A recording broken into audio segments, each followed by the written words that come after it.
যে রাত হলে মাঠের মাঝে একা দাঁড়িয়ে থাকত, চোখ থেকে নীল আলো বেরোত, আর যে মানুষ তার গায়ে হাত তুলেছে সে পরের রাতেই অসুস্থ হয়ে পড়েছে।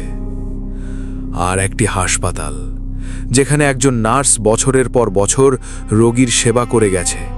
ডাক্তাররা চেনে, রোগীরা চেনে, কিন্তু যেদিন সত্য বেরিয়ে এলো সেদিন পুরো হাসপাতাল স্তব্ধ হয়ে গিয়েছিল, কারণ সেই নার্স আজ থেকে 17 বছর আগেই মারা গিয়েছিল। জানতে হলে পুরো এপিসোড শেষ পর্যন্ত শুনুন। শ্রোতা বন্ধুরা, আজকের এপিসোড 148-এ আপনাদের স্বাগত। ঘড়ির কাঁটায় ঠিক রাত 9টা বাজে। রাত 9টা মানেই অশরীরীর ভয়ের আসর। এই মুহূর্তে চারদিক যখন অন্ধকারে ঢেকে গেছে, যখন দিনের কোলাহল থেমে গেছে, যখন রাতের নিস্তব্ধতা চারদিক ঘিরে ধরেছে, ঠিক এই সময়ে আমি আপনাদের সামনে নিয়ে এসেছি এমন দুটি ঘটনা যা শুনলে আপনার বুকের ভেতরে একটা ঠান্ডা স্রোত বয়ে যাবে, মেরুদণ্ড দিয়ে শীতল একটা অনুভূতি নামবে, আর আপনি বুঝতে পারবেন এই পৃথিবীতে আমরা যা দেখি তার বাইরেও অনেক কিছু আছে। আজকের দুটি ঘটনা এসেছে ভারতের দুটি ভিন্ন প্রান্ত থেকে। একটি ঘটনা কর্ণাটকের এক প্রত্যন্ত গ্রাম থেকে, যেখানে একটি ষাঁড় 8 বছর ধরে গ্রামবাসীর মনে আতঙ্ক ঢেলে দিচ্ছে। এই ষাঁড় কোনো সাধারণ পশু নয়। রাত হলে তার চোখে নীল আলো জ্বলে। অমাবস্যার রাতে সে একা মাঠে গিয়ে দাঁড়ায়। কেউ তাকে আঘাত করলে সে মানুষের মতো প্রতিশোধ নেয়, কিন্তু সেই প্রতিশোধ নেয় স্বপ্নে, অসুস্থতায়, আতঙ্কে। এই ষাঁড়ের ভেতরে কি আছে সেটা গ্রামের মানুষ আজও বুঝতে পারেনি। আর দ্বিতীয় ঘটনাটি কর্ণাটক গোয়া সীমানার কাছের একটি হাসপাতাল থেকে, যেখানে 17 বছর আগে মারা যাওয়া একজন নার্স এখনও ডিউটি করে যাচ্ছেন। রোগীরা দেখেছে, নার্সরা দেখেছে, ডাক্তার নিজে দেখেছে, আর যে রাতে তিনি আসেন পরের দিন রোগী সুস্থ হয়। কিন্তু এই সিস্টার লক্ষ্মী কেন মৃত্যুর পরেও ফিরে আসছেন?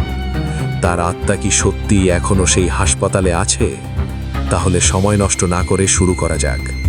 ঘটনা শুরুর আগে আপনাদের কাছে আমার ছোট্ট একটি অনুরোধ। যারা এখনও অশরীরী পরিবারে যুক্ত হননি তারা প্লিজ সাবস্ক্রাইব বাটন ও পাশের বেল আইকন টিপে সকল নোটিফিকেশন অন করে নিন। আর যারা ইতোমধ্যে সাবস্ক্রাইব করেছেন তারা আজকের এপিসোডে লাইক বাটনে ক্লিক করুন এবং কমেন্টে লিখুন, আমি প্রস্তুত, যদি আজকের আতঙ্ক সহ্য করার সাহস রাখেন। শুরু করছি আজকের এপিসোড 148-এর প্রথম ঘটনা, কর্ণাটকের সেই অভিশপ্ত ষাঁড়ের ভয়ঙ্কর সত্য ঘটনা। এই ঘটনাটি আমাদের পাঠিয়েছেন দেবাশিস কর্মকার। দেবাশিস পশ্চিমবঙ্গের বর্ধমান জেলার মানুষ, বয়স তার 37 বছর।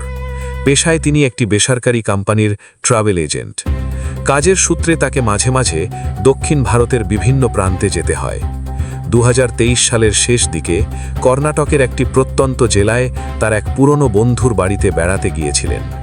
সেই যাত্রায় তিনি এমন কিছু দেখেছেন এবং জেনেছেন যা তাকে আজও ঘুমাতে দেয় না। অসংখ্য ধন্যবাদ দেবাশিসকে এই ভয়ঙ্কর সত্য ঘটনা আমাদের সাথে ভাগ করে নেওয়ার জন্য। ঘটনাটি দেবাশিসের ভাষায় বলছি। যেভাবে তিনি রাতের পর রাত আমাকে বিস্তারিত জানিয়েছেন, ঠিক সেইভাবে আপনাদের সামনে তুলে ধরছি। 2023 সালের নভেম্বর মাসের মাঝামাঝি আমি কর্ণাটকের চিত্রদুর্গ জেলায় আমার পুরনো বন্ধু রমেশের বাড়িতে গিয়েছিলাম। রমেশের সাথে আমার পরিচয় কলেজে। পড়াশোনার পর সে শহরে থাকেনি, ফিরে গিয়েছিল নিজের গ্রামে বাবার কৃষিজমি আর গরুর খামার সামলাতে। চিত্রদুর্গ শহর থেকে আরও ভেতরে, প্রায় 25 কিলোমিটার দূরে একটা ছোট্ট গ্রাম, হিরেককেরুর তালুকের কাছে। গ্রামের নাম মল্লাপুর। লাল মাটির পথ, দুই পাশে ধানক্ষেত, দূরে ডেকান মালভূমির ঢেউ খেলানো উচ্চভূমি। এটুকুই গ্রামের পরিচয়। কিন্তু এই শান্ত গ্রামেই 8 বছর ধরে একটি আতঙ্ক বাস করছে। আমি গিয়েছিলাম মূলত বিশ্রাম নিতে। কলকাতার গরম ব্যস্ততা থেকে কিছুদিনের ছুটি দরকার ছিল। রমেশ বলেছিল, আয়, গ্রামের মাছ ব্যাগ, ঠান্ডা হাওয়া খা, শান্তিতে কিছুদিন থাক। আমি গিয়েছিলাম। প্রথম 2 দিন সত্যিই দারুণ কেটেছিল। গ্রামের সকাল মানে ভিন্ন একটা পৃথিবী। ভোরের আলোয় মাঠ, কৃষকের হাঁক ডাক, গরুর গলার ঘণ্টার শব্দ, রমেশের মায়ের হাতে ভাত আর সাম্বার, সব মিলিয়ে মনটা হালকা হয়ে গিয়েছিল। মনে হচ্ছিল শহরের সব ক্লান্তি ধুয়ে গেছে। কিন্তু তৃতীয় দিন সন্ধে সব বদলে গেল। আমরা দুজন রমেশের বাড়ির উঠোনে মাদর পেতে বসেছিলাম। সন্ধ্যের আলো নামছে, পশ্চিম আকাশ লাল হয়ে যাচ্ছে, দূরে ধান ক্ষেতের ওপর দিয়ে একটা হাওয়া বইছে। আমরা চা খাচ্ছিলাম, গল্প করছিলাম। রমেশ হঠাৎ চুপ হয়ে গেল। আমি বললাম, কি হলো? রমেশ দূরে মাঠের দিকে তাকিয়ে কিছু একটা দেখছে। আমিও তাকালাম। মাঠে কিছু দেখলাম না, শুধু সন্ধ্যের আলোয় ধাস। রমেশ বলল, দেবাশিস, গ্রামে একটা জিনিসের কথা তোকে বলা দরকার। আমি বললাম, কি? রমেশ বলল, পাশের মাঠে বাসবরাজু সেটটির একটা ষাঁড় আছে। সেই ষাঁড়টার কাছে রাতে কখনো যাবি না। আমি একটু হাসলাম। ষাঁড়ের কাছে রাতে যাব কেন? আমি কি পাগল? রমেশ হাসল না, গম্ভীর মুখে বলল, গ্রামের মানুষ সেই ষাঁড়টাকে নিয়ে অনেক ভয় পায়। শুধু আমি একা বলছি না, পুরো গ্রাম। আমি একটু অবাক হলাম। কেন, বদরাগী নাকি? ষাঁড় তো এমনিতেই বদরাগী হয়। রমেশ বলল, না, বদরাগী হলে একটা কথা ছিল। এই ষাঁড় একটা ভিন্ন ব্যাপার। গ্রামের মানুষ বলে এই ষাঁড়ের ভেতরে অশরীরী আছে। আমি চায়ের কাপ নামিয়ে রাখলাম। মানে? রমেশ বলল, প্রায় 8 বছর আগে বাসবরাজু এই ষাঁড়টা কিনেছিল হাট থেকে।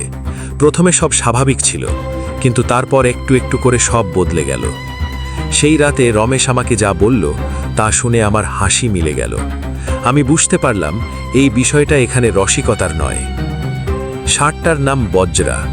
বড় কালো ষাঁড়, বয়স প্রায় 10 বছর হবে এখন। লম্বা, শক্তিশালী, মসৃণ কালো চামড়া, শিং দুটো সোজা এবং লম্বা। সাধারণত ষাঁড় বয়স বাড়লে একটু শান্ত হয়, ভারিক্ষী হয়, কিন্তু এই ষাঁড় বয়সের সাথে সাথে আরও অদ্ভুত হয়ে উঠেছে, আরও রহস্যময়। প্রথম অদ্ভুত ঘটনাটা হয়েছিল বজ্রাকে কেনার 4 বছর পরে। বাসবরাজু এক রাতে ঘুম থেকে উঠল। হঠাৎ ঘুম ভেঙে গেছে, কেন বলতে পারল না। একটা অস্বস্তি ছিল মনে। উঠে দেখল স্ত্রী ঘুমাচ্ছে, ঘরের সব ঠিকঠাক, কিন্তু গোয়ালের দিক থেকে কোনো শব্দ নেই। সাধারণত গরুগুলো মাঝরাতেও একটু শব্দ করে, নিঃশ্বাসের শব্দ, নড়াচড়ার শব্দ। আজ একদম চুপচাপ। বাসবরাজু টর্চ নিয়ে গোয়ালের দিকে গেল। গোয়ালের দরজা খোলা। বজ্রা নেই। রাত তখন প্রায় 2টা। বাসবরাজু ভাবল হয়তো দরজার খিল ঢিলা হয়েছিল, বেরিয়ে গেছে। তাড়াতাড়ি বাইরে গেল, টর্চের আলো ঘুরিয়ে দেখল মাঠের মাঝখানে বজ্রা দাঁড়িয়ে। কিন্তু সেই দাঁড়ানোটা অদ্ভুত। ষাঁড় যেভাবে দাঁড়ায়, মাথা নামিয়ে, কান নাড়িয়ে, লেজ দুলিয়ে, সেভাবে নয়। বজ্রা দাঁড়িয়ে আছে মাথা তুলে, সোজা পূর্ব দিকে তাকিয়ে। নড়ছে না, শ্বাস নিচ্ছে, কিন্তু কান একটুও নাড়ছে না। লেজ স্থির, পা নড়ছে না, যেন পাথরের মূর্তি হয়ে গেছে। বাসবরাজু কাছে গেল। বজ্রা ডাকল। বজ্রা সাড়া দিল না। বাসবরাজু হাত দিল পিঠে। ষাঁড়ের পিঠে হাত দিলে সাধারণত একটু চমকায়, একটু নড়ে। বজ্রা এতটুকু নড়ল না। বাসবরাজু দড়ি নিয়ে এলো ষাঁড়কে গোয়ালে ফেরাতে, কিন্তু বজ্রা নড়ল না। টানাটানি করে লাভ হলো না। শেষে বাসবরাজু হাল ছেড়ে দিল। ঠান্ডায় কাঁপতে কাঁপতে বাড়ি ফিরে গেল। ভোরের আলো ফোটার একটু আগে বজ্রা নিজেই গোয়ালে ফিরে এলো। পরের দিন গ্রামের মানুষকে বলল বাসবরাজু। সবাই বলল হয়তো বেরিয়ে ঘুরছিল, কেউ বিশেষ গুরুত্ব দিল না। কিন্তু সেই থেকে প্রতি অমাবস্যার রাতে সেই ষাঁড় মাঠের মাঝে গিয়ে দাঁড়িয়ে থাকে, একই ভঙ্গি, মাথা তুলে পূর্ব দিকে তাকিয়ে, ভোরের আগে ফিরে আসে। গ্রামের মানুষ ধীরে ধীরে লক্ষ্য করতে শুরু করল। প্রতি অমাবস্যায় একবারও বাদ যায় না, বছরের পর বছর। দ্বিতীয় অদ্ভুত ঘটনাটা আরও ভয়ঙ্কর। বজ্রাকে আনার পর বছর 3 গ্রামে বাসবরাজুর এক প্রতিবেশী ছিল, কৃষ্ণাচার্য বলে এক বৃদ্ধ মানুষ।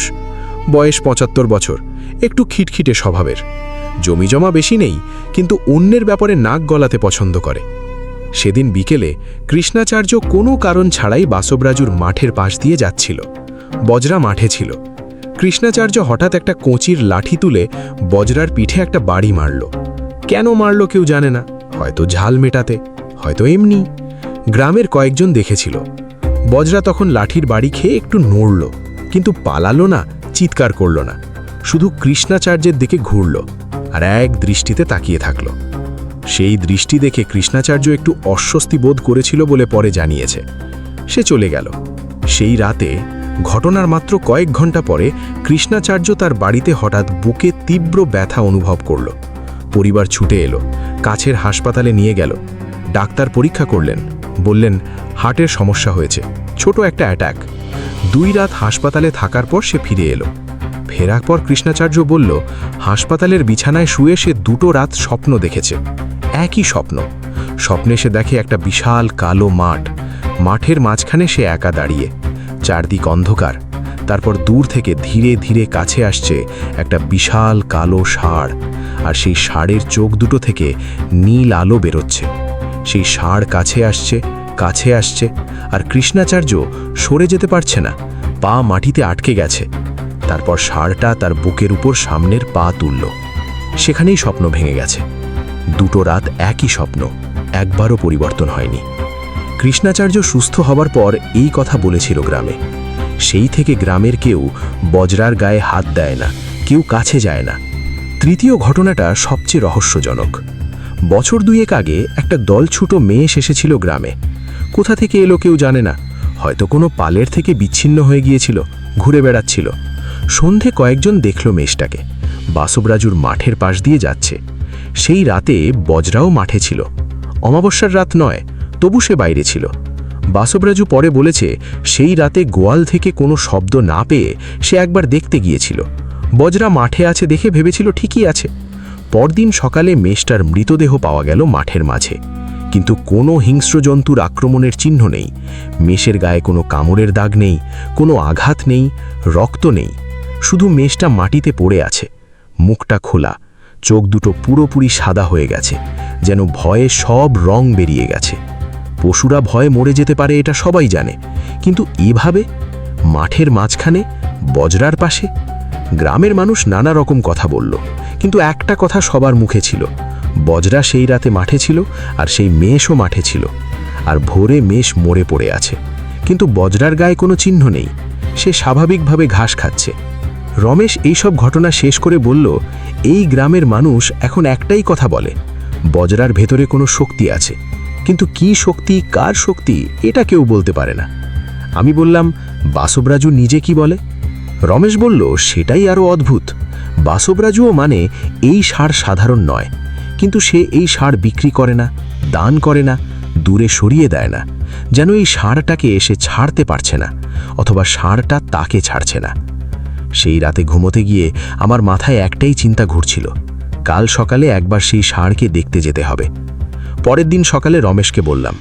রমেশ বলল, দিনের বেলা গেলে ক্ষতি নেই, কিন্তু দূর থেকে দেখবি, কাছে যাবি না। আমরা বাসবরাজুর বাড়িতে গেলাম। বাসবরাজু মধ্যবয়স্ক মানুষ, গায়ের রং গাঢ়, মুখে চিন্তার রেখা। প্রথম দেখায় মনে হলো এই লোক অনেক দিন ধরে কোনো একটা ভার বহন করছে। চোখের নিচে কালো দাগ, মুখে ক্লান্তি। রমেশ কন্নড়ে কথা বলল তার সাথে, তারপর আমাকে অনুবাদ করে দিতে থাকল। বাসবরাজু বলল, এই ষাঁড় কিনেছিলাম 8 বছর আগে। তখন থেকেই একটু একটু করে বুঝতে পারছি এই ষাঁড় সাধারণ নয়, কিন্তু কি করব বুঝতে পারছি না। একে রাখলে মনে একটা অস্বস্তি, না রাখলে আরও ভয়। আমি জিজ্ঞেস করলাম, কোথা থেকে কিনেছিলেন? বাসবরাজু একটু থামল, তারপর বলল, একটা হাট থেকে, কিন্তু কোন হাট থেকে ঠিক মনে নেই। রমেশ আমাকে চোখ দিয়ে ইশারা করল, মানে এই উত্তরটা সন্দেহজনক। পরে রমেশ আমাকে বলল, গ্রামের বুড়ো মানুষরা বলে বাসবরাজু যে হাটের নাম দেয় সেই হাটে গিয়ে খোঁজ নেওয়া হয়েছিল একবার। সেই হাটের ব্যাপারীরা বলেছে বাসবরাজু কখনো সেই হাটে যায়নি। তাহলে বজরাকে কোথা থেকে আনা হয়েছে? বাসবরাজু বলল, কিনে আনার পরের মাস থেকেই তার স্বপ্নে একটা দৃশ্য আসতে থাকে। প্রতি রাতে একটা বিশাল মাঠ, মাঝখানে একটা বটগাছ, গাছের নিচে একটা মানুষ বসে। মানুষটার মুখ দেখা যায় না, কিন্তু সে হাত তুলে বাসবরাজুকে ডাকছে। বাসবরাজু সেই স্বপ্নে সেই ডাক উপেক্ষা করে চলে যায়। কিন্তু সেই মানুষটা তখন উঠে দাঁড়ায়, আর তখন দেখা যায় তার ছায়া পড়েছে মাটিতে। সেই ছায়া কালো ষাঁড়ের আকৃতির। আমার মাথা ঘুরে গেল। বাসবরাজু বলল, প্রথম বছর এইটুকুই, দ্বিতীয় বছর থেকে স্বপ্নটা বদলে গেল। মানুষটা আর হাত তুলে ডাকছে না, শুধু দাঁড়িয়ে আছে বটগাছের নিচে, আর বজরার চোখে রাতে নীল আলো দেখা যাচ্ছে। ধীরে ধীরে, বছরের পর বছর। আমি বললাম, নীল আলো কখন দেখেছেন? বাসবরাজু বলল, কয়েকবার। রাত 2টোর পর বজরা মাঠে দাঁড়িয়ে থাকে। তার চোখ থেকে হালকা নীল আলো বেরোয় ভেতর থেকে, টর্চের মতো উজ্জ্বল নয়, মৃদু কিন্তু স্পষ্ট, যেন চোখের মধ্যে কেউ একটা ছোট্ট নীল বাতি জ্বালিয়ে রেখেছে।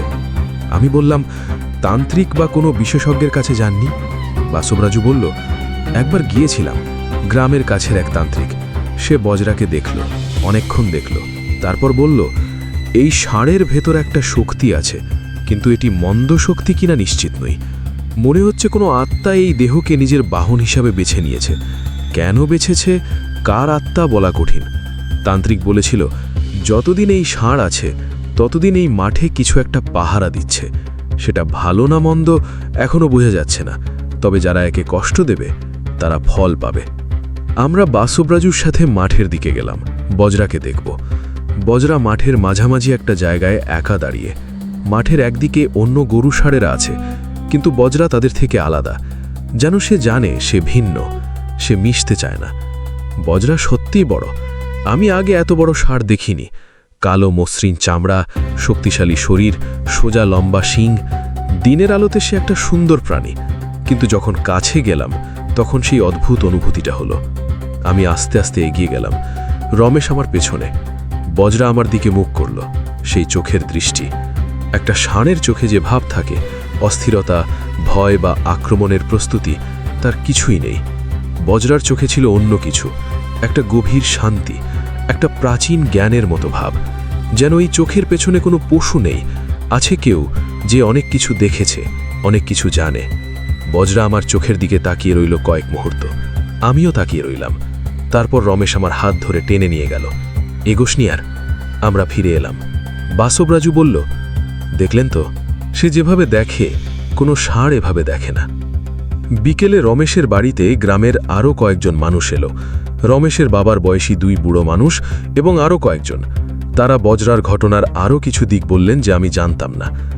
হনুমন্তাপ্পা নামে একজন বললেন, বজরাকে হাট থেকে কোথা থেকে কেন কেনা হয়েছিল সেটা একটা রহস্য।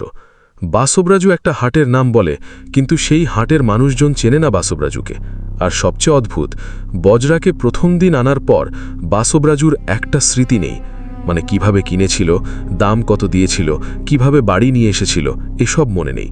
শুধু মনে আছে একদিন ঘুম থেকে উঠে দেখল গোয়ালে একটা নতুন ষাঁড়। একটা ষাঁড় কোথা থেকে এলো মনে নেই, এটা কি সম্ভব?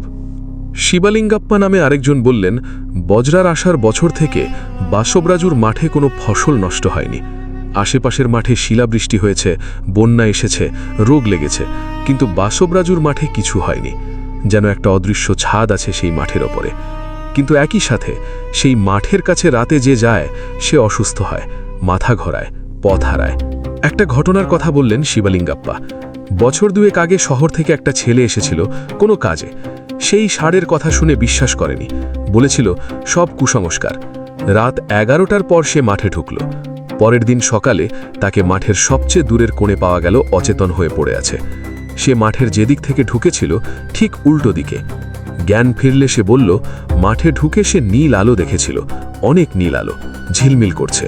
সে সেই আলোর দিকে হাঁটতে শুরু করেছিল। তারপর আর কিছু মনে নেই। শহরের ছেলে পরের দিনই চলে গেল। সন্ধ্যায় আমি রমেশকে বললাম, রাতে একটু দূর থেকে মাঠটা দেখতে চাই। রমেশ অনেকক্ষণ না বলল। শেষে বলল, ঠিক আছে, কিন্তু মাঠে যাওয়া চলবে না, ছাদে উঠে দেখব। রাত 12টার কাছাকাছি আমরা ছাদে উঠলাম। বাসবরাজুর মাঠ রমেশের ছাদ থেকে দেখা যায়। দূরত্ব হবে হয়তো 200 মিটার। আকাশে চাঁদ নেই, তারা আছে। মাঠটা অন্ধকারে ঢাকা। আমরা দাঁড়িয়ে থাকলাম 5 মিনিট, 10 মিনিট, কিছু দেখলাম না। রমেশ বলল, আজ হয়তো নেই, চল নামি। আমি বললাম, একটু আরো। 5 মিনিট, তখনই দেখলাম মাঠের মাঝখানে সমস্ত অন্ধকারের ভেতরে 2টো ছোট্ট বিন্দু, নীল রঙের, মাটি থেকে প্রায় 4 ফুট উঁচুতে, অনেকটা দূরে, একটু ঝাপসা, কিন্তু রংটা স্পষ্ট, নীল, পরিষ্কার নীল, অন্ধকারে জ্বলছে। আমি রমেশের হাত চেপে ধরলাম, কথা বেরোচ্ছিল না। রমেশ নিজেও দেখছে, তার হাত শক্ত হয়ে গেছে। ফিসফিস করে বলল, বজরা। 2টো নীল বিন্দু, 2টো চোখ, স্থির, নড়ছে না, অন্ধকারের মাঝখানে জ্বলছে। আমরা দুজনে স্থির হয়ে দেখছিলাম। আমার বুকের মধ্যে ধুকধুক করছে, কিন্তু চোখ সরাতে পারছিলাম না। তারপর ধীরে ধীরে সেই নীল 2টো বিন্দু একটু নড়ল, আস্তে আস্তে আমাদের দিক থেকে সরে গেল, যেন বজরা মুখ ঘুরিয়ে নিল, আর সেই নীল আলো অন্ধকারে মিলিয়ে গেল। আমরা কেউ কথা বললাম না। রমেশ নেমে গেল, আমিও নামলাম। সেই রাতে আর ঘুম হলো না। পরের দিন সকালে চলে আসার আগে শেষবারের মতো সেই মাঠের দিকে তাকালাম। বজরা মাঠে দাঁড়িয়ে, দিনের আলোতে একটা সাধারণ কালো ষাঁড়, ঘাস খাচ্ছে, পা মাটিতে, লেজ দুলছে, সব স্বাভাবিক। কিন্তু আমি জানি, রাত হলে ওই চোখে আবার নীল আলো জ্বলবে। সে মাঠের মাঝখানে গিয়ে দাঁড়াবে, পূর্ব দিকে তাকাবে। কিসের জন্য অপেক্ষা করছে? কার জন্য? কোথা থেকে এসেছে? কার শক্তি তার ভেতরে? কর্ণাটকে ফেরার পর রমেশকে ফোন করেছিলাম 2 সপ্তাহ পরে। জিজ্ঞেস করেছিলাম বজরার কথা। রমেশ বলল, একটা নতুন ঘটনা হয়েছে। আমি বললাম, কি? রমেশ বলল, গত সপ্তাহে গ্রামে দেবীর বার্ষিক পূজা ছিল, দুর্গাপুজোর মতো বড় উৎসব। রাতে মন্দিরে মন্ত্রপাঠ হচ্ছিল। সেই রাতে বজরা গোয়াল থেকে বেরিয়ে গেল, কিন্তু মাঠে না গিয়ে সোজা মন্দিরের দিকে হাঁটতে শুরু করল। তারপর মন্দিরের সামনে গিয়ে দাঁড়ালো। মন্ত্রপাঠ শেষ হওয়া পর্যন্ত দাঁড়িয়ে থাকল। মন্ত্র শেষ হলে নিজে থেকে ফিরে গেল। আমি চুপ করে রইলাম।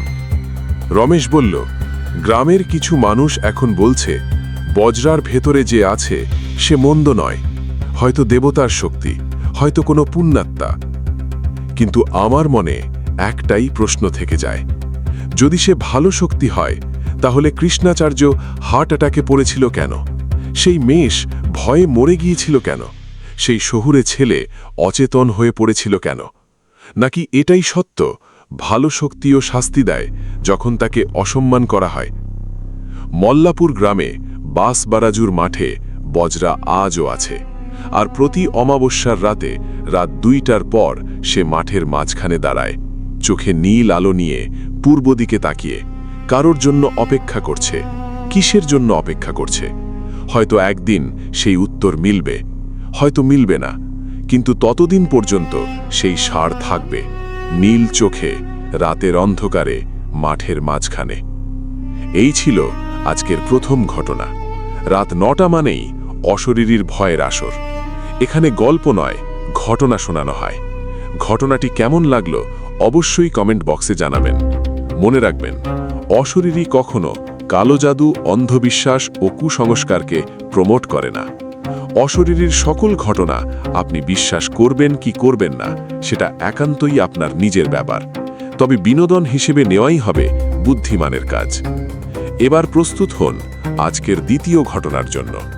এবার আমরা পাড়ি দেব কর্ণাটক গোয়া সীমানার কাছে এক রাজ্যের একটি হাসপাতালে, যেখানে একজন নার্স বছরের পর বছর কাজ করে গেছেন। রোগীরা তাকে চেনে, ডাক্তাররা তাকে চেনে, কিন্তু একদিন সেই সত্য বেরিয়ে এলো যা জানার পর পুরো হাসপাতাল স্তব্ধ হয়ে গিয়েছিল। কারণ সেই নার্স আজ থেকে 17 বছর আগেই মারা গিয়েছিলেন। দ্বিতীয় ঘটনা, উত্তর কন্নড়ের সেই হাসপাতালের ভয়ঙ্কর সত্য ঘটনা। এই ঘটনাটি আমাদের পাঠিয়েছেন প্রণব ঘোষ। প্রণব কলকাতার দক্ষিণ শহরতলির মানুষ। বয়স তার 45 বছর। পেশায় তিনি একটি ওষুধ কোম্পানির মেডিকেল রিপ্রেজেন্টেটিভ। বিভিন্ন হাসপাতালে ডাক্তারদের সাথে দেখা করা তার প্রতিদিনের কাজ। বছরের বিভিন্ন সময়ে তাকে বিভিন্ন রাজ্যে যেতে হয় কাজের সূত্রে। 2024 সালের জুলাই মাসে তিনি কর্ণাটকের উত্তর কন্নড় জেলায় গিয়েছিলেন। সেখানে একটি বেসরকারি হাসপাতালে তিনি যা দেখেছেন এবং শুনেছেন তা এতটাই অবাক করা যে তিনি নিজেই বারবার নিজেকে প্রশ্ন করেছেন, এটা কি সত্যি হতে পারে?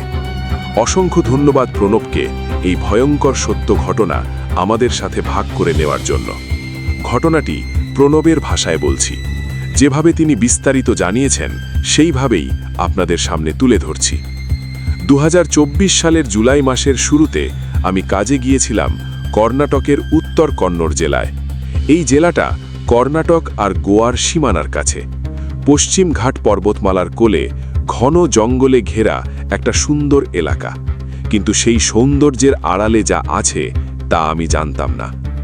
এই জেলার একটি ছোট্ট শহরে, হোনাভার শহরের কাছে একটি বেসরকারি হাসপাতাল আছে, নাম মেডিকেয়ার নার্সিং হোম। 3 তলার একটা পুরনো বিল্ডিং, প্রায় 25 বছরের পুরনো। স্থানীয়ভাবে এই হাসপাতাল বেশ পরিচিত। বড় শহরে যাওয়ার সুযোগ নেই যাদের, তারা এই হাসপাতালেই আসেন। এই হাসপাতালে আমার পরিচিত একজন ডাক্তার ছিলেন, ডাক্তার সুব্রামানিয়াম, বয়স 50-এর বেশি, জেনারেল মেডিসিনে বিশেষজ্ঞ, অনেক বছর ধরে এই হাসপাতালে আছেন। ভালো মানুষ, অভিজ্ঞ ডাক্তার। তার সাথে আমার পরিচয় বছর 7 আগে থেকে। সেদিন সকাল 10টার দিকে হাসপাতালে পৌঁছালাম। রিসেপশনে বললাম ডাক্তার সুব্রামানিয়ামের সাথে দেখা করতে চাই। রিসেপশনিস্ট বলল ডাক্তার রাউন্ডে আছেন, একটু অপেক্ষা করুন। হাসপাতালের লবিতে বসলাম। সকালের হাসপাতাল, রোগীর পরিবার ঘুরে বেড়াচ্ছে, নার্সরা কাজ করছে, ওয়ার্ড বয়রা ব্যস্ত। স্বাভাবিক একটা সরকারি হাসপাতালের সকালের ছবি। বসে থাকতে থাকতে হঠাৎ আমার চোখে পড়ল একজন নার্সকে। লবির ভেতর দিয়ে হাঁটছেন, মহিলা, বয়স আনুমানিক 40 থেকে 45 হবে। পরনে সাদা নার্সের ইউনিফর্ম, যেটা এখন বেশিরভাগ হাসপাতালে আর দেখা যায় না। রঙিন স্ক্রাব পরা হয়। মাথায় নার্সের ঐতিহ্যবাহী সাদা ক্যাপ, হাতে ক্লিপবোর্ড।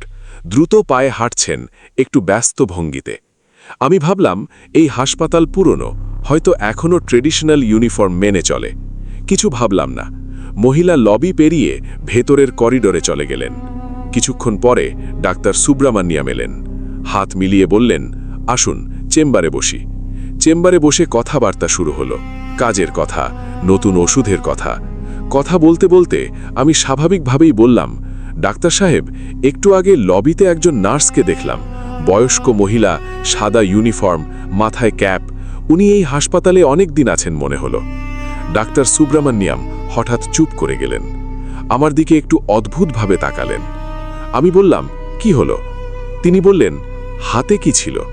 আমি বললাম, ক্লিপবোর্ড। ডাক্তার একটু নিঃশ্বাস নিলেন, তারপর বললেন, আসুন আমার সাথে। আমরা চেম্বার থেকে বেরিয়ে রিসেপশনে গেলাম। ডাক্তার রিসেপশনিস্টকে জিজ্ঞেস করলেন, একটু আগে লবিতে কোনো নার্স ছিলেন? সাদা ইউনিফর্ম, মাথায় ক্যাপ। রিসেপশনিস্ট ভাবল, বলল, না ডাক্তার সাহেব, সকালে নার্সরা সব ওয়ার্ডে। ক্লিপবোর্ড হাতে কেউ? ক্লিপবোর্ড? ডাক্তার সাহেব, ক্লিপবোর্ড তো 3 বছর আগেই বন্ধ হয়েছে, সব ট্যাবলেটে। ডাক্তার আর কিছু বললেন না, আমাকে বললেন, চলুন। আমরা চেম্বারে ফিরলাম। ডাক্তার দরজা বন্ধ করলেন, তারপর বসলেন, আমিও বসলাম। কিছুক্ষণ চুপ করে থাকলেন, তারপর বললেন, আপনাকে একটা কথা বলবো, কিন্তু এই কথা এই হাসপাতালের বাইরে বলবেন না, প্রতিশ্রুতি দিন। আমি বললাম, বলবো না। ডাক্তার বললেন, এই হাসপাতালে 17 বছর আগে একজন নার্স ছিলেন। তার নাম ছিল সিস্টার লক্ষ্মী। বয়স তখন 45 বছর। অনেক পরিশ্রমী নার্স। রোগীরা তাকে ভালোবাসত, ডাক্তাররা তাকে বিশ্বাস করত। যতটা দক্ষ, ততটাই নিবেদিত। আমি শুনছিলাম। ডাক্তার বললেন, সিস্টার লক্ষ্মী 2007 সালে মারা যান, হার্ট অ্যাটাকে, এই হাসপাতালেই, ডিউটিতেই, রাত 2টোর দিকে। 2য় তলার করিডোরে হাঁটছিলেন, হঠাৎ পড়ে যান। নাইট শিফটের একজন নার্স দেখতে পান, কিন্তু তখন আর কিছু করার ছিল না।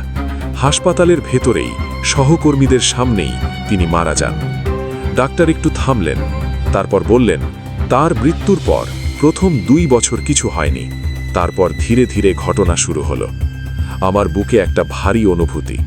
ডাক্তার বললেন, রোগীরা মাঝে মাঝে বলতো, রাতে একজন নার্স এসেছিল, ওষুধ দিয়ে গেছে, জিজ্ঞেস করে গেছে কেমন আছেন। কিন্তু সেই শিফটে, সেই সময়, সেই ওয়ার্ডে কোনো নার্স ছিল না, রেকর্ডে নেই। আমি বললাম, কতবার এটা হয়েছে? ডাক্তার বললেন, অনেকবার, সংখ্যা বলতে পারবো না। তবে যে রোগীরা বলেছে সেই নার্স এসেছিল, তাদের বেশিরভাগ পরের দিন ভালো বোধ করেছে। কারো কারো অবস্থার আশ্চর্য দ্রুত উন্নতি হয়েছে। ডাক্তার বললেন, একবার একটা শিশু রোগী ছিল, খুব ক্রিটিক্যাল। আমরা বলেছিলাম বাঁচার সম্ভাবনা কম। সেই রাতে মায়ের কথা মতে একজন নার্স এসেছিল, শিশুর মাথায় হাত রেখেছিল, কথা বলেছিল। পরের দিন সকালে শিশু স্টেবল। আমি বললাম, আপনি বিশ্বাস করেন? ডাক্তার একটু হাসলেন। আমি একজন ডাক্তার, বিশ্বাস করা উচিত নয়, কিন্তু এতবার এই ধরনের কথা এত ভিন্ন রোগীর মুখ থেকে শুনলে সংশয় থাকে না। তিনি বললেন, আর এই হাসপাতালে সিস্টার লক্ষ্মীকে সবাই চিনত। কাজ করেছি তার সাথে 10 বছর। তার মুখ আমার মনে আছে। যারা রাতে দেখেছে বলে ঘটনা বলেছে, তাদের বর্ণনা শুনলে একটাই মানুষের ছবি মাথায় আসে। তারপর ডাক্তার সুব্রামানিয়াম বললেন দ্বিতীয় ঘটনাটার কথা। সিস্টার লক্ষ্মীর মৃত্যুর 5 বছর পরে হাসপাতালে একটা অ্যাক্রেডিটেশন পরিদর্শন হচ্ছিল। বাইরে থেকে একটা দল এসেছিল। তারা হাসপাতালের সব রেকর্ড দেখছিল। সেই দলের একজন মহিলা সদস্য হঠাৎ কম্পিউটারের দিকে তাকিয়ে বললেন, এই নার্সের প্রোফাইল এখনও অ্যাক্টিভ কেন? সিস্টার লক্ষ্মী তার অ্যাক্টিভ ডিউটি রেকর্ড দেখাচ্ছে। হাসপাতালের অ্যাডমিন দেখে চমকে গেলেন। সিস্টার লক্ষ্মীর প্রোফাইল সিস্টেমে আছে এবং দেখানো হচ্ছে তিনি শেষবার লগ করেছেন মাত্র 15 দিন আগে, রাত 2:37 5 বছর আগে মারা যাওয়া একজন নার্সের অ্যাকাউন্ট থেকে 15 দিন আগে লগ হাসপাতালের আইটি বিভাগ পুরো সার্ভার পরীক্ষা করল। বাইরে থেকে কোনো হ্যাকিং নেই, সিস্টেমে কোনো গলদ নেই, কিন্তু সেই লগ কিভাবে হলো কেউ বলতে পারল না। তারা সেই লগ সময় কি করা হয়েছে দেখল। একটি রোগীর ওষুধের চার্ট আপডেট হয়েছে। সেই রোগী সত্যিই সেদিন ওয়ার্ডে ভর্তি ছিলেন, আর পরের দিন থেকে তার অবস্থার উন্নতি হয়েছিল। এই ঘটনার পর হাসপাতালের ম্যানেজমেন্ট সিস্টার লক্ষ্মীর অ্যাকাউন্ট সম্পূর্ণ বন্ধ করে দিল, ডিলিট করল। কিন্তু সেই রাতে হাসপাতালের সিকিউরিটি গার্ড পরমেশ্বর, বৃদ্ধ একজন মানুষ, প্রায় 15 বছর ধরে এই হাসপাতালে, রাত 3টের দিকে লবিতে বসে হঠাৎ দেখল দ্বিতীয় তলা থেকে সিঁড়ি দিয়ে কেউ নামছে। নার্সের ইউনিফর্ম, মাথায় ক্যাপ, হাতে ক্লিপবোর্ড। পরমেশ্বর বলল, সিস্টার, এত রাতে কোথায় যাচ্ছেন? মহিলা থামলেন, তার দিকে তাকালেন, বললেন, পরমেশ্বর, তুমি আমাকে চিনতে পারছো না? পরমেশ্বর ভালো করে দেখল এবং তারপর ধীরে ধীরে পেছনে সরে গেল। পরের দিন পরমেশ্বর হাসপাতালে এসে বলল সে আর এখানে কাজ করবে না, ইস্তফা দিয়ে চলে গেল। পরে তাকে প্রশ্ন করা হয়েছিল কি দেখেছে। পরমেশ্বর বলেছিল, সিস্টার লক্ষ্মীকে দেখেছিলাম, যেভাবে ছিলেন আগে সেভাবেই। এই সব শুনতে শুনতে আমার গলা শুকিয়ে যাচ্ছিল। ডাক্তার সুব্রমণ্যম বললেন, এখন আপনি বললেন সকালে লবিতে একজন নার্সকে দেখেছেন, মাথায় ক্যাপ, হাতে ক্লিপবোর্ড। আমি বললাম, হ্যাঁ। ডাক্তার বললেন, সিস্টার লক্ষ্মী সবসময় ক্লিপবোর্ড নিয়ে হাঁটতেন, সবার আগে তার হাতেই ক্লিপবোর্ড দেখা যেত, এটা তার একটা স্বতন্ত্র অভ্যেস ছিল। আমি কিছু বললাম না। ডাক্তার একটু চুপ করে থাকলেন, তারপর বললেন, আমি নিজে একবার দেখেছি। কখন? বছর 3 আগে। রাতে একটা জরুরি অস্ত্রোপচার ছিল, অনেক রাত করে শেষ হলো। একা করিডোরে হাঁটছিলাম, সামনে একজন, সাদা ইউনিফর্ম, মাথায় ক্যাপ, পেছন ফিরে। আমি বললাম, তারপর? ডাকলাম না, শুধু দেখলাম ধীরে ধীরে হাঁটছেন, সিঁড়ির মোড়ে গিয়ে থামলেন, একটু দাঁড়িয়ে থাকলেন, তারপর একবার ঘুরলেন। মুখ দেখলেন? ডাক্তার সুব্রমণ্যম একটু নিঃশ্বাস নিলেন। হ্যাঁ। চিনলেন? হ্যাঁ। ভয় পাননি? একটু সময় নিলেন, তারপর বললেন, না, তার মুখে যা ছিল তা ভয়ের নয়, শান্তির, যেন তিনি স্বাভাবিকভাবেই ডিউটিতে আছেন। কথা বলতে বলতে দুপুর হয়ে গেল। আমি চলে আসার সময় ডাক্তার বললেন, এখন আপনি যাকে দেখেছেন তাকে যদি আবার দেখেন ভয় পাবেন না, সিস্টার লক্ষ্মী কখনো কোনো ক্ষতি করেননি। হাসপাতাল থেকে বেরিয়ে আসার সময় লবির দিকে তাকালাম, যেখানে সকালে সেই নার্সকে দেখেছিলাম। খালি, কিন্তু সেই মহিলার ছবি মাথায় থেকে গেল। সাদা ইউনিফর্ম, মাথায় ক্যাপ, হাতে ক্লিপবোর্ড, দ্রুত পায়ে হাঁটছেন। সিস্টার লক্ষ্মী 2007 সালে মারা গেছেন। 2024 সাল পর্যন্ত 17 বছর। কিন্তু তার কাজ কি শেষ হয়েছে? উত্তর কন্নড়ের সেই মেডিকেয়ার নার্সিং হোম আজও আছে, সেই দ্বিতীয় তলার করিডোর আছে যেখানে 17 বছর আগে তিনি পড়ে গিয়েছিলেন। আর সেই করিডোরে রাত 2টোর পর ক্লিপবোর্ড হাতে একজন এখনও হাঁটেন। মৃত্যু কি সত্যিই শেষ, নাকি কিছু কিছু মানুষ মরেও থেকে যায়, কারণ তাদের ভালোবাসা, তাদের দায়িত্ববোধ তাদের আটকে রাখে? এই প্রশ্নের উত্তর বিজ্ঞানে নেই, কিন্তু সেই হাসপাতালের রোগীরা, সেই ডাক্তার, সেই গার্ড, তারা জানে সিস্টার লক্ষ্মী আছেন, এখনও আছেন। শ্রোতা বন্ধুরা, আজকের এপিসোড 148-এর 2টি ঘটনা এখানেই শেষ করলাম। কর্ণাটকের মাল্লাপুর গ্রামে একটি ষাঁড়, যার চোখে রাত হলে নীল আলো জ্বলে, যে অমাবস্যার রাতে একা মাঠে গিয়ে দাঁড়ায়, যে মন্দিরের পূজায় হাজির হয়, আর উত্তর কন্নড়ের সেই হাসপাতালে একজন নার্স, যিনি 17 বছর আগে মারা গেছেন কিন্তু আজও রাতে রোগীর পাশে থাকেন। এই 2টি ঘটনা আমাদের মনে করিয়ে দেয়, এই পৃথিবীতে আমরা যা দেখি তার বাইরেও অনেক কিছু আছে। কিছু শক্তি আছে যার ব্যাখ্যা আমাদের কাছে নেই, কিছু আত্মা আছে যারা মৃত্যুর পরেও কাজ করে যায়, কারণ ভালোবাসা আর দায়িত্ব মৃত্যুর চেয়ে শক্তিশালী। যদি এরকম কোনো অভিজ্ঞতা আপনার বা আপনার পরিচিত কারোর জীবনে ঘটে থাকে তাহলে আমাদের সাথে শেয়ার করতে পারেন। আমাদের ইমেল oshoriryofficial@gmail.com। আপনার পরিচয় সম্পূর্ণ গোপন রাখার প্রতিশ্রুতি দিচ্ছি। আজকের এপিসোড কেমন লাগলো কমেন্ট বক্সে জানাতে ভুলবেন না। লাইক দিন, আপনার প্রিয়জনের সাথে শেয়ার করুন। যারা এখনও সাবস্ক্রাইব করেননি প্লিজ এখনই সাবস্ক্রাইব করুন এবং বেল আইকন অন করুন যেন পরের এপিসোড প্রকাশ হওয়ার সাথে সাথে নোটিফিকেশন পান। মনে রাখবেন, রাত 9টা মানেই অশরীরীর ভয়ের আসর। এই আসর থেকে বের হওয়ার পথ নেই, কারণ ভয় যতক্ষণ আছে অশরীরী ততক্ষণ আছে। অন্ধকার যতক্ষণ থাকবে এই আসর চলতে থাকবে। আগামী নতুন এপিসোডে সম্পূর্ণ নতুন ভয়ঙ্কর সত্য ঘটনা নিয়ে হাজির হব। সে পর্যন্ত ভালো থাকুন, সুস্থ থাকুন, সুন্দর থাকুন, নিরাপদে থাকুন। রাতে পুরনো করিডোরে একা হাঁটবেন না। হাসপাতালে রাতে অচেনা কাউকে দেখলে একটু সতর্ক হন। আর মাঠের মাঝে নীল আলো দেখলে সেদিকে হাঁটতে যাবেন না। শুভরাত্রি।